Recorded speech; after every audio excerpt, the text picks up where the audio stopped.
everybody. My name is Ugochi Okukarazu. Welcome to my micro lesson. Hello, children. How are you? Yes, you're fine. Thank you very much. All right, I told you that today we'll be starting reading. We are going to be reading our new novel titled The Gods Are Not to Blame by Olarotimi. The Gods Are Not to Blame by Olarotimi. How many of you read the novel? Yes, I told you the last class that you should read ahead. Hmm? We're going to talk about it today. Thank you for those of you that read the novel. Now, the novel is set in Nigeria, in Yoruba land. Who can tell me something about the Yoruba land? Yes, it's the home for the Yoruba people who speak the Yoruba language. Yoruba is one of the major ethnic groups in Nigeria. You have three: Igbo, Hausa, and Yoruba. So Yoruba is one of the three major ethnic groups in Nigeria. So the novel is set in Yoruba, and the novel is a drama, a tragedy, a drama. Another name for drama is what? Very good. A play. A play. Now, what is tragedy? Who will tell us? Good. A play with a sad ending. A play with an unhappy ending. Very good. Now, let's talk about our novel. Introduction of the novel. The Gods Are Not to Blame. It's an adaptation of Greek classic Oedipus Rex, written by a famous playwright called Sophocles. Olarotimi, in his own play, took the plot of Oedipus Rex and gave it a Nigerian background by creating it in a Yoruba setting. The play takes a tragic form. Now, what is tragedy? I've told you before, a form of drama that has a serious, tense atmosphere. It's not a happy scene, a serious, tense atmosphere. It's the kind of play that evokes pity, fear, and leads to an unhappy ending. It must lead to an unhappy ending. That is why it's a tragedy.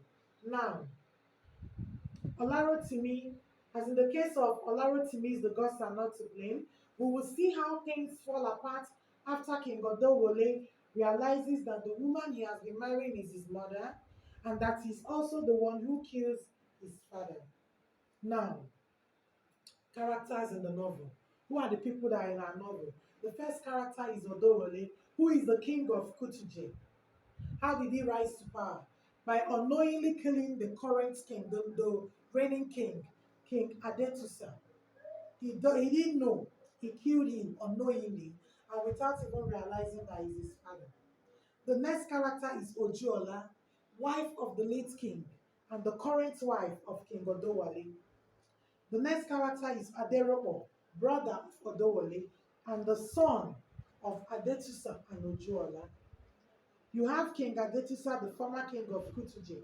You have Baba Fukunle, a blind old man. He serves as a soothsayer to those who seek him.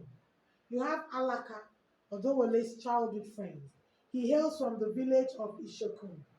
You have Bonka, the former messenger of the late king, Adetusa. You have the Ogun priest, the mediator between the people of Kutuje and the Ogun. Ogun in Yoruba land is the god of iron. Ogun is the god of iron. So farmers revere him. Farmers worship him because they use tools made of iron. You know farming tools. What are they? Good. Oh, cutlass. Um, all those farming tools are made of iron. So farmers revere Ogun, the god of iron. Now, another character we have in our novel is the narrator. The narrator is an omniscient character and he has the comprehensive knowledge of the story. He tells us what has happened and what will happen. So we are done with the characters. Now, what is the setting of our novel? I've talked about it. It's set in Nigeria, in Yoruba land. Now, what is the plot of our novel? A novel is talking about two people, a man and a woman, King Adetisa and Queen Ojiola, who gave birth. In the olden days, when you give birth, you take your child to the soothsayers. They will tell you the future of your child. So when they took Odewale to the soothsayer revealed that the father will grow up to kill the son, that baby will grow up to kill his father and marry his mother. And the only option they gave the king and the queen was to throw away the baby in the evil forest. Now the king sent his messenger Wonka to do that. The messenger went ahead and gave the baby to a childless hunter in the neighboring village to raise him up without even telling him the story of the baby. Just gave him the baby. So the baby kept growing and he was referred to as a butterfly who thinks he's a bird. So one day he said, I want to find out why people call me this. He went to another soothsayer in his foster home and he was told that he will grow up to kill his father and marry his mother, that he should never leave his foster home. But when you tell somebody that, remember that this child doesn't know that that is his foster home. He felt it is his birth home. So even though the soothsayer told him not to leave his foster home, he, out of fear, he fled the place. And out of pride too, he left because he didn't want to kill his father and marry his mother. On his way out, he met an old man who was insulting his tribe. And out of anger, he killed the old man, without knowing that the old man was his biological father.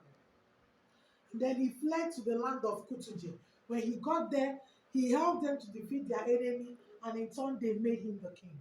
But after 11 years, the land was plagued with so many sicknesses and deaths. So they started seeking again to know what is happening. And because of all that, they realized that what?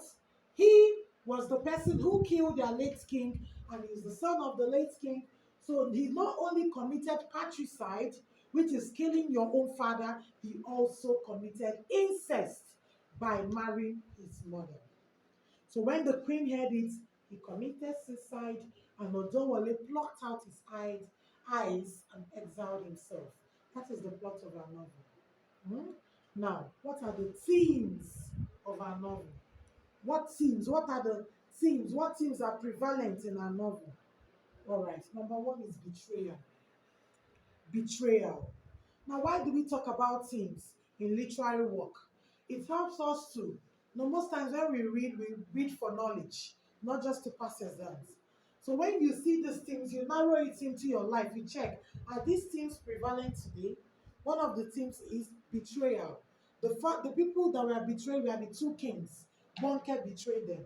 By giving the baby to the childless hunter, he betrayed his king, Adetusa, and he betrayed the baby, Odowale. Another sense of betrayal is Alaka, Odowale's childhood friend who knew his story but refused to tell him. Now, the next theme in our novel is disobedience. Two people did that. Number one is Bonke, who disobeyed by not throwing away the baby.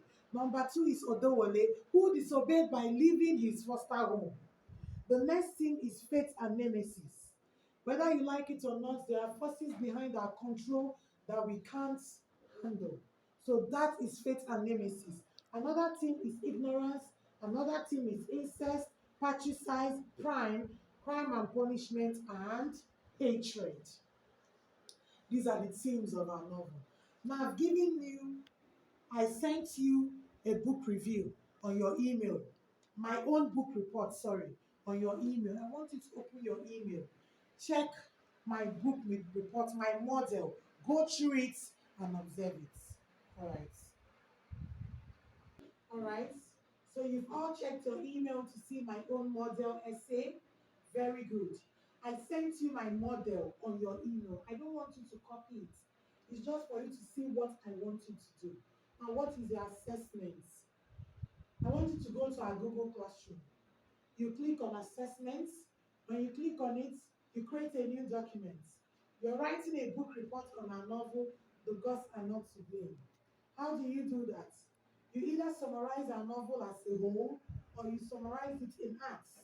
Now, your summary should not be more than 500 words. Now, make sure when you are summarizing, at least three of our themes are reflected in your summary, three of them.